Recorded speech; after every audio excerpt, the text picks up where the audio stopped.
Ikatlong kabanata. Pagkatapos nito'y ibinuka ni Job ang kanyang bibig at sinumpa ang kanyang kaarawan.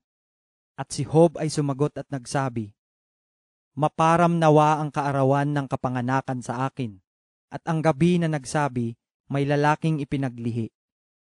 Magdilim nawa ang kaarawang yaon, huwag nawang pansinin ng Diyos mula sa itaas, ni silangan man ng liwanag. Ang dilim at ang salimuot na kadiliman ang siyang mga gari niyaon. Pag-ulapan nawa yaon, pangilabutan nawa yaon ng lahat na nagpapadilim sa araw. Sumagabing yaon nawa ang pagsasalimuot ng kadiliman. Huwag nawang kagalakan sa mga araw ng sangtaon. Huwag nawang mapasok sa bilang ng mga buwan.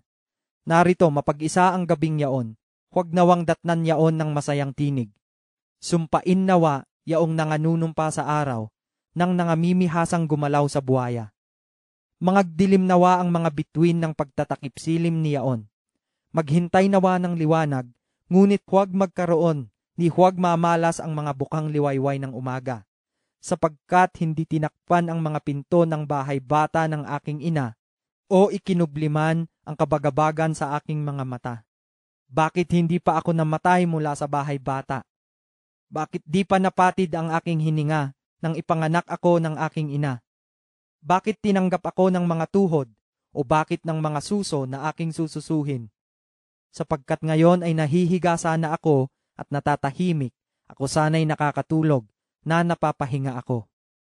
Nakasama ng mga hari at ng mga kasangguni sa lupa, na nagsisigawa ng mga dakong ilang sa ganang kanila, o ng mga pangulo na nangagkaroon ng ginto na pumuno sa kanilang bahay ng pilak, o gaya sana ng nalagas na nakatago, na hindi nabuhay, gaya sana ng sanggol na kailanman ay hindi nakakita ng liwanag.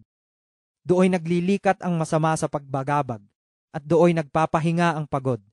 Dooy ang mga bihag ay nangagpapahingang magkakasama, hindi nila naririnig ang tinig ng nagpapaatag.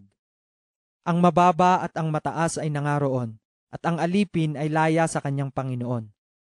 Bakit binibigyan ng liwanag ang nasa karalitaan at ng buhay ang kaluluwang nasa kahirapan, na naghihintay ng kamatayan ngunit hindi dumarating at hinahangad ng higit kaysa mga kayamanang nakatago? Ni nagagalak ng dikawasa at nangasasayahan pagka nasumpungan ang libingan. Bakit binibigyan ng liwanag ang tao na kinalilingiran ng lakad at ang kinulong ng Diyos? Sapagkat nagbubuntong hininga ako bago ako kumain, at ang aking mga angal ay bumubugsong parang tubig. Sapagkat ang bagay na aking kinatatakutan ay dumarating sa akin, at ang aking pinangingilabutan ay dumarating sa akin. Hindi ako tiwasay, ni ako man ay tahimik, ni ako man ay napapahinga, kundi kabagabagan ang dumarating.